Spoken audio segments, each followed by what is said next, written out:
咳嗽的时候，什么可以吃，什么又不能吃？其实这个问题重点还是要厘清咳嗽本身的原因，也就是找出病因。其实咳嗽是身体的一种自然防御反应，常见的原因包含呼吸道感染、过敏、气喘、胃食道逆流，甚至是肺部肿瘤等原因。如果咳嗽久咳不愈的话，除了要配合医师做更进一步检查与治疗，饮食也可以做调整，不过并不需要做过度的限制，以免影响营养摄取与饮食均衡。那在门诊的时候，很多病友会问，咳嗽的时候是不是不能吃冰的？那其实啊，如果咳嗽是因为感冒或喉咙发炎，冰的食物确实可能会刺激喉咙，让症状加重。吃冰的东西可能会诱发咳嗽或气喘，不过并不是所有人都一样的。重点还是要找出咳嗽真正的原因，才能做正确的饮食调整。绝大部分的病人胸部 X 光片并没有多大的异常，经过医师的一些理学检查，还有初步的一些问诊，通常会被诊断为鼻涕倒流与胃食道逆流。那当然，我们给予抗组织胺的药物跟一些胃酸抑制的药物之外，我们也会卫教病人必须同时调整他的饮食习惯。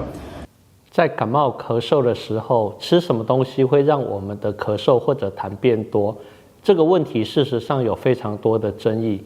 那在我们日常中，大家时常会发现，很像在咳嗽的时候，喝牛奶、吃甜的东西会比较容易造成你的痰变多。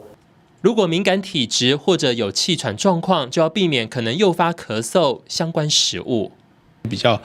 温热流质的食物就比较适合，像是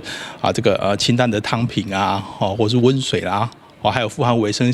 素 C 的一些水果，像奇异果、柳丁、苹果等等，或是比较温和清淡的饮食，像粥类啊、面食啊等等的，就是比较适合的食物。一般来说，如果民众有咳嗽、喉咙痒等呼吸道发炎的症状时，会建议民众暂时避开刺激性的食物，例如太冰的冷饮或冰品，寒性的水果如西瓜等较不宜，或是太烫的热汤、火锅、食补的姜母鸭、烧酒鸡等，也应暂时避开。有一些病人他可能是比较敏感的体质，或者是有一些气喘的状况，那他就要避免，就是说可能会诱发他这些发作的一些食物。那另外就是像一些含组织胺量比较高的食物，可能也要避免。咳嗽时主要是气管比较敏感，比较容易受刺激状况下，也许有可能出现发炎情形，因此医师会建议病友先不要吃辛辣食物或者喝咖啡。咳嗽期间先不要喝咖啡哦，因为咖啡里面有很多刺激的物质。那另外一个方面就是甜食啦哈，很多女性朋友们她们都比较喜欢吃一些蛋糕类或是一些巧克力。那这些甜食里面甜的东西会诱导我们气管里面的纤毛的一个摆动，然后会造成一个刺激。那通常这样的状况之下，我们也会跟病人讲说，甜食、蛋糕这些都不要吃。避开刺激性的、太辣的、太烤的这样的食物，这样子，或者是太冰、太烫的食物，我都会建议民众要避开。如果执意要吃的话，当然呼吸道发炎的情形就会更严重，甚至除了咳嗽咳不停之外，可能会有其他一些这个哮喘发生的情况，这样子。避免一些刺激性的食物啊，像是辛辣的辣椒啊、生姜啊、大蒜避免。还有再来就是